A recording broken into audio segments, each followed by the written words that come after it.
اعوذ باللہ من الشیطان الرجیم بسم اللہ الرحمن الرحیم اللہم صلی علی محمد و علی آل محمد۔ اللہ جل شانہ کا بے حساب کرم احسان اس ذات کا کہ جس نے ایک دفعہ پھر قرآن مجید سمجھنے کے لیے یہاں پہ ہمیں اکٹھا کر دیا۔ آج ہم انشاءاللہ 11واں پارہ سورہ یونس کی آیت نمبر 90 سے اپنا سبق شروع کریں گے۔ سورہ یونس آیت نمبر 90۔ اعوذ باللہ من الشیطان الرجیم بسم اللہ الرحمن الرحیم وجاوزنا ببنی اسرائیل البحر فاتبعہم فرعون وجنودہ بغیا وعدوا حتی اذا ادرکوا الغرق قال آمنت انہ لا الہ الا الذی آمنت بہ بنو اسرائیل وانا من المسلمین۔ پچھلے سبق میں ہم نے پڑھا تھا کہ موسیٰ علیہ السلام کی بد دعا اللہ نے قبول فرما لی۔ کیوں؟ انہوں نے بہت ہدایت، نصیحت، محنت اس میں اپنی پوری جان کھپا دی، ہارون علیہ السلام بھی ان کے ساتھ، لیکن اس کے باوجود جب نہیں مانے تو پھر انہوں نے اللہ سے دعا کی، یا اللہ یہ مال و دولت بہت بڑی رکاوٹ ہے ان کے، یہ تو نسل در نسل آگے تباہی ہی تباہی ہے، لوگوں کو بھی گمراہ کر رہے ہیں، تو یا اللہ اس ختم کر دے، اس بیماری کو، اس کینسر کو کاٹ کے رکھ دے، تباہ و برباد کر دے۔ اللہ نے کہا قبول ہو گئی ہے۔ اب کیسے قبول ہوئی اس کا؟ وجاوزنا، اور عبور کروا دیا، پار کروا دیا ہم نے، اللہ نے، بنی اسرائیل، بنی اسرائیل کو، بنی اسرائیل کے یہ مختلف جگہوں پہ اس کی تفصیل آتی جا رہی ہے نا قرآن کے اندر۔ یہ تقریباً 6 لاکھ لوگ تھے بنی اسرائیل کے، جن کو اللہ تعالیٰ نے حکم دیا کہ راتوں رات آپ یہاں سے نکلیں اور صحرائے سینا کی طرف چلے جائیں۔ تو اللہ فرما رہے ہیں وجاوزنا بنی اسرائیل، تو ہم نے نجات دی، پار کروایا، عبور کروایا بنی اسرائیل کو، البحر، سمندر کو۔ تو جب یہ جا رہے تھے راستے میں جو سمندر تھا، یہ بہت بڑا کوئی پانی کا ذخیرہ تھا جہاں سے گزرنا ناممکن تھا، انسان نہیں گزر سکتا تھا، تو ان سے اللہ پاک کہتے ہیں کہ ہم نے ان کو پار کروایا، ہم نے ان کو راستہ کیا۔ فَأَتْبَعَهُمْ، اور اتباع کی۔ اب دیکھیں ہم اتباع اکثر پڑھتے رہتے ہیں، اتباع کا مطلب ہوتا ہے کہ جدھر وہ لشکر بنی اسرائیل والے جا رہے تھے، پیچھے پیچھے فرعون کا لشکر بھی ان کے فٹ سٹیپس پہ چل رہا تھا۔ کس پہ؟ فٹ سٹیپس پہ۔ تو نبی صلی اللہ علیہ وسلم کے اتباع کی مطلب یہ ہے کہ جو آپ نے کیا اس کی عین اسی طرح نقالی کی جائے۔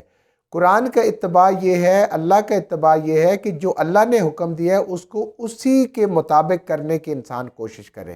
تو اب وہ جہاں جہاں پاؤں کے نشان تھے ان کے اوپر چلتے چلتے ان کے پیچھے آ رہے تھے، کیونکہ یہ رات کو نکلے، ان کو صبح پتہ چلا تو وہ ان کا پیچھا کرتے ہوئے ان نشانوں کو دیکھتے ہوئے فَاتْبَعَهُمْ، تو انہوں نے پیچھا کیا بنی اسرائیل نے، یعنی ان کے پاؤں کے نشانوں سے چلے۔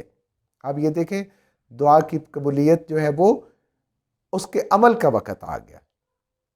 فرعون نے، وجنودہ، اور اس کے لشکروں نے، اکیلا نہیں تھا، پوری قوم نکلی تھی فرعون کے حکم پہ اور بنی اسرائیل کے سے بدلہ لینے کے لیے کہ ان کی مجال کیا ہے کہ یہ یہاں سے نکل کے جا رہے ہیں، یہ جا کیسے سکتے ہیں ہمارے غلام۔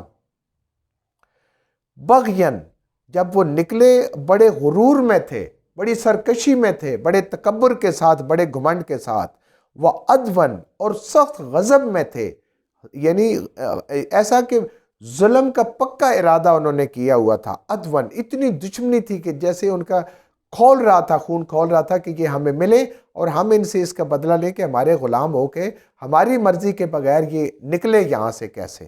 تو وہ اللہ فرما رہے ہیں کہ وہ تکبر اور غرور اور انتہائی غضب اور غصے میں اور بدلہ لینے کے لیے، انتقام کے لیے وہ ان کے پیچھے چلے، پیچھا کیا انہوں نے، حتیٰ، یہاں تک کہ اب اللہ نے یہاں پہ بات مختصر کر دی کئی دفعہ کہ جب اللہ وہ راستہ بن گیا، وہاں سے پورے بنی اسرائیل 6 کے 6 لاکھ نکل گئے حضرت موسیٰ علیہ السلام کے عصا مارنے سے اللہ کے حکم سے۔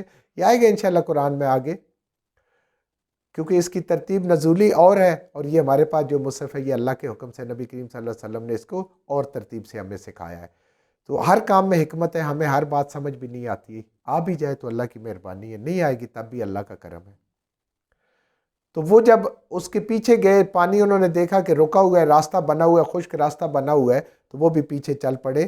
تو اللہ فرماتے ہیں حتی اذا ادرکہ الغرق، جب پہنچا اس کو غرق، یعنی عذاب غرق ہونے کا پانی کے اندر جب فرعون کو پہنچا اور اس کے لشکر کو پہنچا، قالا کہا، پھر بولا فرعون، آمنت انہ لا الہ الا الذی آمنت بہ بنو اسرائیل۔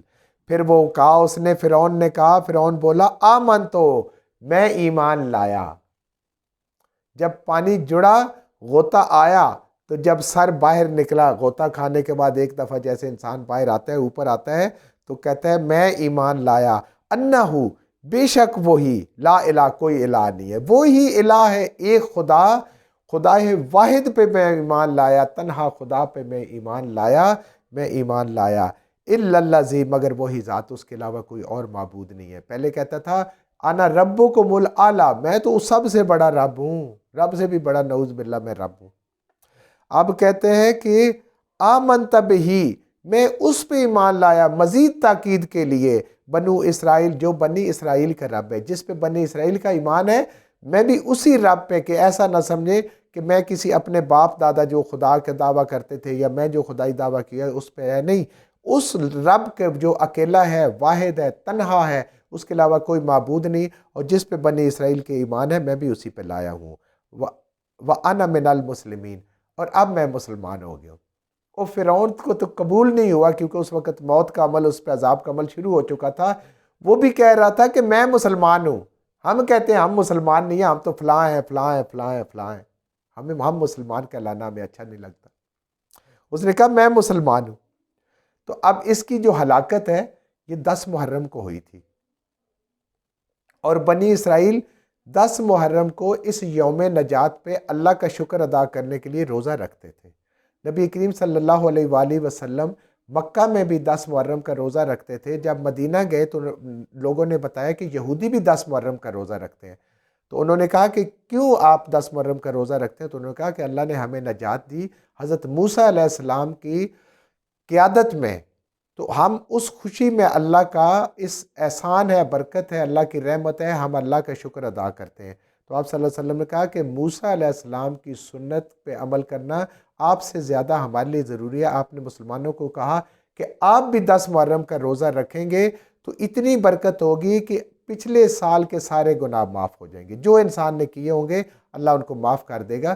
لیکن ساتھ یہ فرمایا کہ یہودیوں کے ساتھ مشابہت نہ رہے، یا تو 9 کا رکھو اور 10 کے ساتھ، یا 10 کے ساتھ 11 کا رکھیں، یعنی ایک زیادہ رکھ لیں۔ اور انہوں فرماتے ہیں کہ یا 9-10 کا رکھ لیں یا آپ 10-11 رکھ لیں، لیکن اگر کوئی مجبوری آ جائے تو 10 کا روزہ کوشش کرنی چاہیے۔ یہ بہت بڑے ثواب کا کام ہے، اجر کا کام ہے، نبی کریم صلی اللہ علیہ وسلم کے فرمان کے مطابق ہے، اور انسان کے گناہوں کا اور غلطیوں کا کفارہ ہو جاتا ہے۔ اب اللہ نے کیا جواب دیا جب اس نے کہا انا من المسلمین، میں تو مسلمان ہو گیا ہوں، میں اس رب کو مان رہا ہوں، اکیلا اس کی توحید پہ میرا ایمان ہے۔ الآن، کیا اب نہیں،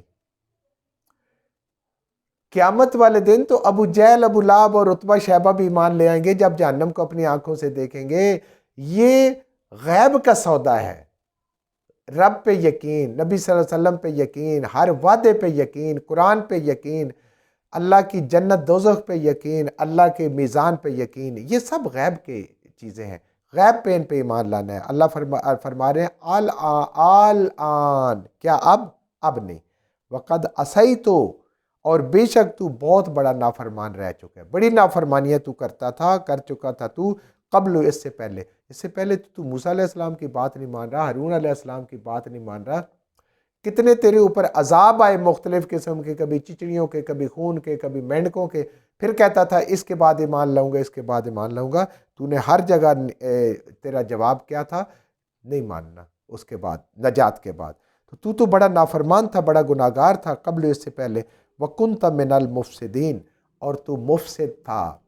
پیچھے بھی میں نے عرض کیا، مفسد وہ ہوتا ہے کہ جو اپنی انا کی تسکین کے لیے، اپنے ذاتی فائدے کے لیے کسی بھی ظلم سے دریغ نہیں کرتا، کسی بھی بربریت سے دریغ نہیں کرتا، نہ اس کے پاس کوئی اخلاق ہوتا ہے، نہ اس کے پاس کوئی حد ہوتی ہے کسی بھی چیز کی، تو وہ اپنی مرضی کے مطابق رہنا اور جینا چاہتا ہے۔ تو اپنی مرضی کے مطابق تو رہنے والا تھا، تو اس سے پہلے مفسد تھا، تجھے تو کوئی پرواہ نہیں تھی اللہ کے حکموں کی اور اللہ کی مہربانیوں کی۔ تو